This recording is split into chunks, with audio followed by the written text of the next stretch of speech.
പ്രിയപ്പെട്ടവരെ, കുറച്ചു കാലങ്ങളായിട്ട് നമ്മുടെ സമൂഹത്തിൽ ഇപ്പോൾ ഉള്ള പല അരാജകത്വത്തിനും പ്രധാനപ്പെട്ട കാരണം കച്ചവടവൽക്കരിക്കപ്പെട്ട വിദ്യാഭ്യാസ മേഖലയാണ്. നമുക്ക് നിസ്സംശയം പറയാം. കാര്യം ഒരുപാട് സ്വകാര്യ സ്കൂളുകളിൽ വേണ്ടത്ര ക്വാളിഫൈഡ് അല്ലാത്ത കുറേയധികം ടീച്ചർമാരും, അവരെ സംബന്ധിച്ചിടത്തോളം പേരിൽ മാത്രമേ ടീച്ചർമാരുള്ളൂ. അവർക്കിതൊരു പണം സമ്പാദിക്കാനുള്ള ഒരു മേഖല മാത്രം, വേറെ എന്തെങ്കിലും ഒരു ജോലി പോലെ തന്നെയുള്ളൊരു ജോലി എന്ന ഒരു കാഴ്ചപ്പാട് മാത്രമേ പുതിയ തലമുറയിലുള്ള പല ടീച്ചർമാർക്കും ഉള്ളൂ. എന്നാൽ നമ്മളെ സംബന്ധിച്ചിടത്തോളം ഭാരതീയ അല്ലെങ്കിൽ പൗരാണികമായുള്ള കാഴ്ചപ്പാട് എന്ന് പറഞ്ഞാൽ കർമ്മമാണ് ദൈവം, ഡ്യൂട്ടി ഈസ് ഗോഡ് എന്നാണ് നമ്മൾ പഠിച്ചിരിക്കുന്നത്. പണ്ടത്തെ അധ്യാപനവും അതുപോലെ തന്നെയായിരുന്നു. അതുകൊണ്ടാണ് നമ്മുടെ ഈ കാലഘട്ടം വരെ ഒരുപാട് വിശ്വപൗരന്മാരെ വാർത്തെടുക്കാൻ നമ്മുടെ കേരളത്തിലും ഇന്ത്യക്കൊക്കെ സാധിച്ചത്. അത്തരത്തിലൊരു ടീച്ചർ വർഷങ്ങളോളം സ്കൂൾ കുട്ടികളെ സംസ്കൃതം പഠിപ്പിക്കുകയും എന്നാൽ അത് ആ വിഷയം, തൻ്റെ വിഷയം ജോലി റിട്ടയർഡ് ചെയ്തതിന് ശേഷവും അതിനകത്തുള്ള ഒരു ഉപാസന പോലെ, ജീവിത ഉപാസന പോലെ തൻ്റെ വിഷയത്തിനെ കാണുകയും വീണ്ടും അതിനകത്തുള്ള നിരന്തര അന്വേഷണം തുടരുകയും എന്നും പുതിയ പുതിയ കാര്യങ്ങൾ ആളുകൾക്ക് പറഞ്ഞു കൊടുക്കാനുള്ള ഉത്സാഹം കാണിക്കുകയും ചെയ്തുകൊണ്ടിരിക്കുന്ന പ്രിയപ്പെട്ട ബഹുമാനപ്പെട്ട ശ്രീമതി മൈസ ടീച്ചറിനെ വേദാന്ത സാരം എന്നുള്ള സബ്ജക്റ്റോട് അവതരിപ്പിക്കാൻ വേണ്ടി നിങ്ങൾക്ക് ഏവർക്കും വേണ്ടി ഹാർദവമായി സ്വാഗതം ചെയ്യുന്നു.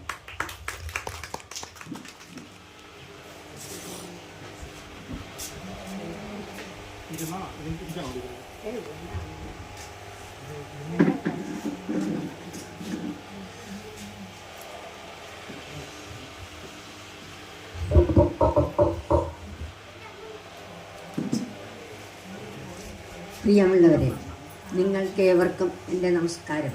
ഞാനിവിടെ പറയാൻ പോകുന്നത് ഇത്രയും നേരം പറഞ്ഞ ഇതിൽ നിന്നൊക്കെ വിഭിന്നമായ ഒരു കാര്യമാണ്. നിങ്ങൾ എത്രത്തോളം അത് ഉൾക്കൊള്ളും എന്നുള്ളത് എനിക്കറിയില്ല. എങ്കിലും അനിൽ പറഞ്ഞതിൻ്റെ പേരിൽ പറയാമെന്ന് വിചാരിക്കുകയാണ്. ഞാൻ പറയാൻ പോകുന്നത് ബ്രഹ്മവും നമ്മൾ മനുഷ്യരും തമ്മിലുള്ള ബന്ധം എന്താണെന്ന് എനിക്കറിയാവുന്ന പരിമിതമായ അറിവ് നിങ്ങൾക്കും പങ്കുവയ്ക്കാമെന്നാണ് ഞാൻ വിചാരിക്കുന്നത്. നമ്മൾ ധ്യാനമന്ത്രങ്ങളൊക്കെ ചൊല്ലുമ്പോൾ ഓം എന്ന് പറയാറില്ലേ? ഓം പഞ്ചാക്ഷരി മന്ത്രം, ഓം നമ ശിവായ, അഷ്ടാക്ഷരി മന്ത്രം, ഓം നമോ നാരായണായ, പിന്നെ ദ്വാദശാക്ഷരി മന്ത്രം, ഓം നമോ ഭഗവതേ വാസുദേവായ, ഇങ്ങനെയൊക്കെയാണ് നമ്മൾ പറയാറുള്ളത്. ഇതിൽ ഓം എന്താണെന്ന് നമുക്കെല്ലാവർക്കും അറിയാവുന്നതാണ്. ഓമിനെ പറ്റി അറിയാത്തവർ ആരുമില്ല. ഓം എന്ന് പറഞ്ഞാൽ പ്രണവം അല്ലെങ്കിൽ ദൈവം, പരമാത്മാവ് എന്നൊക്കെയാണ്. ബ്രഹ്മം, ഈ ഓം എന്നത് ഓങ്കാരം എന്നും പറയും. ഈ ഓം എന്ന ഇത് 3 ഭാവങ്ങൾ കൈക്കൊള്ളുന്നു. ഈ ഓം എന്ന ഒരു ശബ്ദം 3 ഭാവങ്ങൾ കൈക്കൊള്ളുന്നു. ഈ 3 ഭാവങ്ങൾ എന്ന് പറയുമ്പോൾ ആ, ഉ, മ്, അങ്ങനെ. ആ എന്ന ധ്വനി അല്ലെങ്കിൽ വർണ്ണം, ആ എന്ന ധ്വനി അല്ലെങ്കിൽ ആ എന്ന വർണ്ണം, അതുപോലെ ഉ എന്ന ധ്വനി അല്ലെങ്കിൽ ഉ എന്ന വർണ്ണം, മ എന്ന ധ്വനി അല്ലെങ്കിൽ മു എന്ന വർണ്ണം. ഈ 3 ധ്വനികൾ അല്ലെങ്കിൽ വർണ്ണങ്ങൾ ചേർന്നിട്ടാണ് ഈ ഓം എന്ന ശബ്ദം ഉണ്ടാകുന്നത്. ഈ ഓം എന്ന ശബ്ദത്തിലെ ഈ 3 ധ്വനികളെയും 3 വ്യക്തികളെ സൂചിപ്പിക്കുന്നു, 3 ദേവന്മാരെ. ആ എന്നത് ബ്രഹ്മാവിനെ സൂചിപ്പിക്കുന്നു, ഉ എന്നത് മഹാവിഷ്ണുവിനെ സൂചിപ്പിക്കുന്നു, മ എന്നത് മഹാദേവനെ സൂചിപ്പിക്കുന്നു. ഈ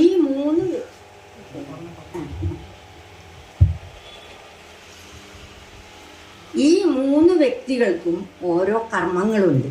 അപ്പോൾ ബ്രഹ്മാവ് സൃഷ്ടികർമ്മം നടത്തുന്നു, മഹാവിഷ്ണു സംരക്ഷണ കർമ്മം നടത്തുന്നു, മഹാദേവൻ സംഹരിക്കുന്ന കർമ്മം നടത്തുന്നു. അങ്ങനെ ഇവർക്ക് 3 കർമ്മങ്ങളുണ്ട്.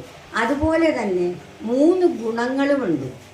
ബ്രഹ്മാവിന് രജോ ഗുണം, മഹാവിഷ്ണുവിന് സത്വഗുണം, മഹാദേവന് തമോ ഗുണം. അങ്ങനെ 3 ഗുണങ്ങളുമുണ്ട്. ഇതുകൂടാതെ ഇവർക്ക് 3 ശക്തികളുണ്ട്. ശക്തികൾ എന്ന് പറഞ്ഞാൽ ജ്ഞാനശക്തി, ഇച്ഛാശക്തി, ക്രിയാശക്തി. ജ്ഞാനശക്തി എന്ന് പറഞ്ഞാൽ അറിവാണ്.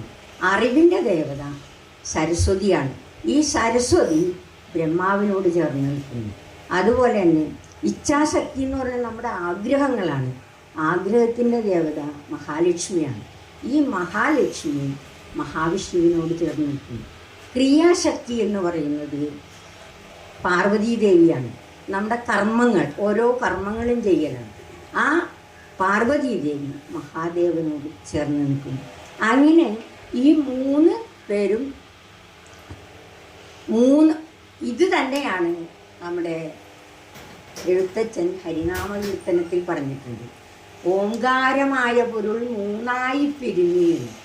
ഈ ഓംകാരമായ പൊരുൾ 3ആയി പിരിഞ്ഞത് ഇങ്ങനെയാണ്. ആദ്യം 3 ശബ്ദങ്ങളായിട്ട് പിരിഞ്ഞ ആ 3 ശബ്ദങ്ങളിൽ നിന്നും 3 മൂർത്തികളുണ്ടായി. ആ ത്രിമൂർത്തികൾ സൃഷ്ടിസ്ഥിതി സംഹാരം കർമ്മങ്ങൾ ചെയ്ത് അതിൽ നിന്നും 3 ഗുണങ്ങളുണ്ടായി. ഈ 3 ഗുണങ്ങൾ പിന്നെ 3 ശക്തികളുണ്ടായി. ഇതെല്ലാം വന്നത് എവിടെ നിന്നാണ്? ബ്രഹ്മത്തിൽ നിന്നാണ്. ഈ ഓം എന്ന് പറയുന്നത് ബ്രഹ്മമാണ്. ഇതെല്ലാം ബ്രഹ്മത്തിൽ നിന്നാണ് വന്നത്. ഈ പറഞ്ഞ കാര്യങ്ങളെല്ലാം തന്നെ ബ്രഹ്മത്തിൽ നിന്നും വന്നതാണ്. ഈ ബ്രഹ്മമാണ് നമ്മുടെ ഈ പ്രപഞ്ചത്തെ നിലനിർത്തുന്നത്. ബ്രഹ്മമില്ലെങ്കിൽ പ്രപഞ്ചമില്ല. ഈ ബ്രഹ്മത്തെ നമ്മുടെ ഗുരുദേവൻ പറയുന്നത് എന്താണെന്ന് വെച്ചാൽ അദ്ദേഹത്തിൻ്റെ കൃതികളിലൊക്കെ പറയുന്നത് അരുള്, കരു, അറിവ് എന്നൊക്കെയാണ്. പിന്നെ ബ്രഹ്മത്തിൽ നിന്നാണ് ഈ പഞ്ചഭൂതങ്ങൾ ഉണ്ടാകുന്നത്. പഞ്ചഭൂതങ്ങൾ ഇല്ലെങ്കിൽ നമ്മുടെ പ്രപഞ്ചമില്ല. പഞ്ചഭൂതങ്ങൾ ഏതെങ്കിലും ഒന്നില്ലെങ്കിൽ നമുക്ക് ജീവിക്കാൻ പറ്റില്ല. വെള്ളമില്ലെങ്കിൽ നമുക്ക് ജീവിക്കാൻ പറ്റുമോ? വായുവില്ലെങ്കിൽ നമുക്ക് ജീവിക്കാൻ പറ്റുമോ? ഭൂമിയില്ലെങ്കിൽ നമുക്ക് ജീവിക്കാൻ പറ്റുമോ? തീയില്ലെങ്കിൽ നമുക്ക് ജീവിക്കാൻ പറ്റുമോ?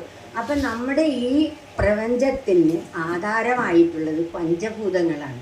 ഈ പഞ്ചഭൂതങ്ങൾ എവിടെ നിന്നാണ് വന്നത്? പഞ്ചഭൂതങ്ങൾ ബ്രഹ്മത്തിൽ നിന്നാണ് വന്നത്. ബ്രഹ്മത്തിൽ നിന്നും ആദ്യം ആകാശം ഉണ്ടായി. ആകാശത്തിൽ നിന്നും വായു ഉണ്ടായി. വായുവിൽ നിന്നും അഗ്നി ഉണ്ടായി. അഗ്നിയിൽ നിന്നും വെള്ളമുണ്ടായി. വെള്ളത്തിൽ നിന്നും ഭൂമി ഉണ്ടായി. അങ്ങനെയാണ് ഈ പഞ്ചഭൂതങ്ങൾ ഉണ്ടായത്. ഈ പഞ്ചഭൂതങ്ങൾ ഇല്ലെങ്കിൽ നമുക്ക് ഈ പ്രപഞ്ചവുമില്ല, നമ്മളുമില്ല, ആരുമില്ല. ഈ പ്രപഞ്ചത്തെ നിലനിർത്തുന്നത് പഞ്ചഭൂതങ്ങളാണ്.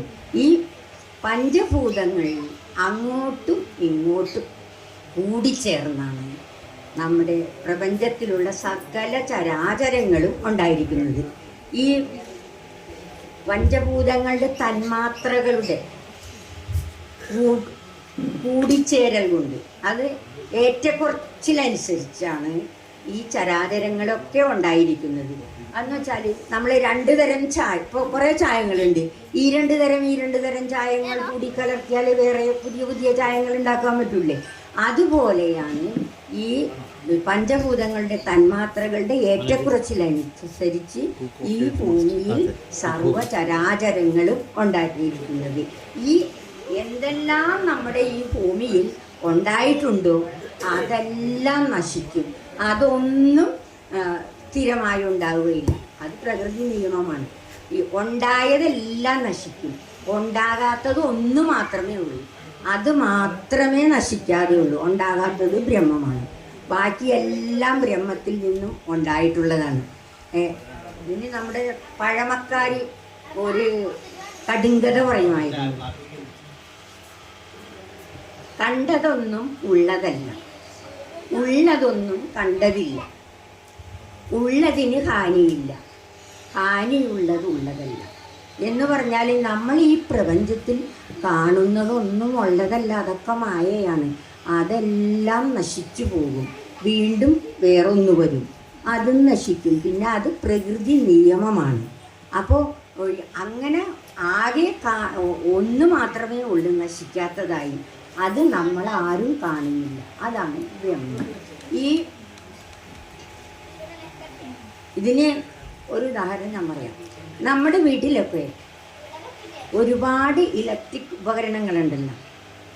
ഒരുപാട് മിക്സി, വാഷിംഗ് മെഷീൻ, ഫാൻ, അങ്ങനെ.